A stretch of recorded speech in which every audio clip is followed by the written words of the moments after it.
ابن تیمیہ اسلامی اسکالرشپ میں ایک نمایاں نام، حالانکہ کچھ لوگوں کے نزدیک یہ انتہائی قابل احترام جبکہ دوسروں کے نزدیک متنازع ترین نام ہے، لیکن 13ویں اور 14ویں صدی کے اس بلند پایہ دانشور نے تصوف کی بعض شکلوں اور دیگر اسلامی روایات کو کیوں مسترد کیا تھا، اس کی مذہبی اور فکری جڑیں کس حد تک گہری تھیں، آج ہم اس کا جائزہ لینے والے ہیں۔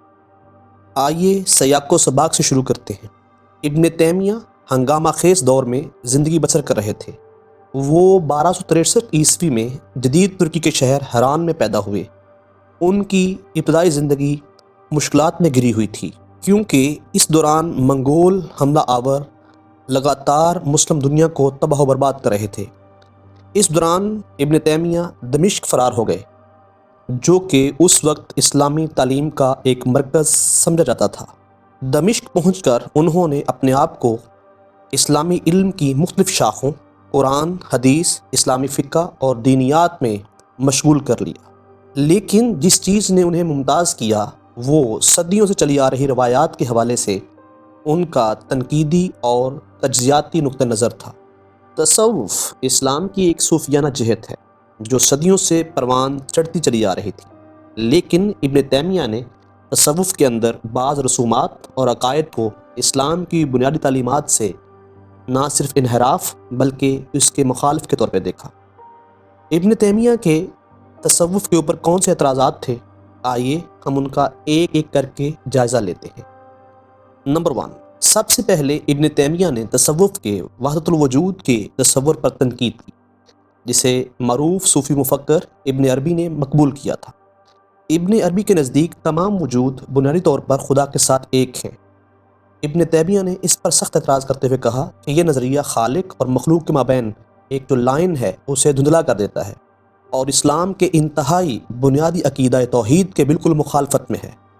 نمبر 2، اس نے صوفی حلقوں میں اولیاء کی حد سے زیادہ تعظیم کی مذمت کی۔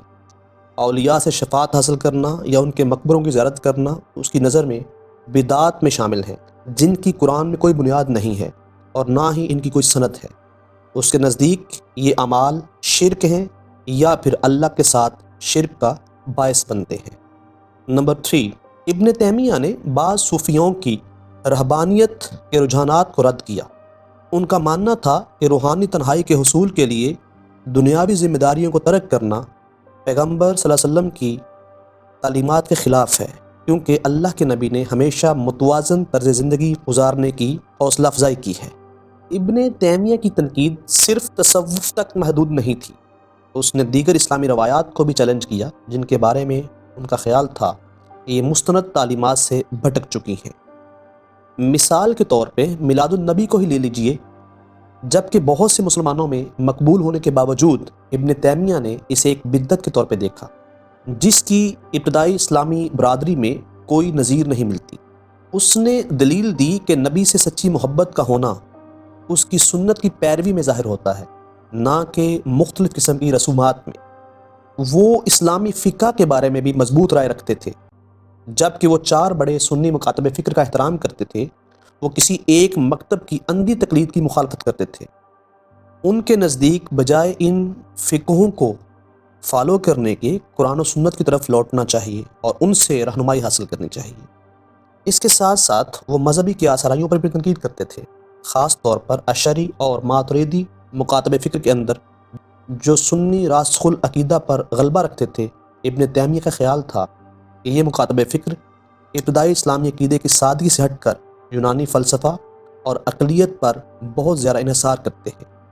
تو کیا ابن تیمیہ محض ایک نقاد تھے یا انہوں نے متبادل اسلام کا نقطہ نظر پیش کیا؟ ان کی تحریروں میں اسلام کے ماخذ کی طرف لوٹنے پر زور دیا گیا اور قرآن و سنت کی ابتدائی مسلم کمیونٹی سلف کی تفہیم کے ذریعے تشریح کی گئی۔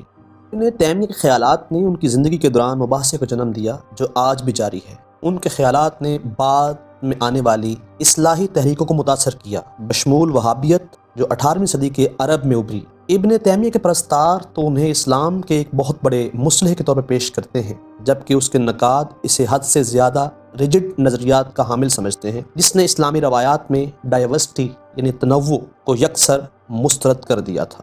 Thanks for watching. If you like this video, don't forget to like, share and subscribe for more informative content.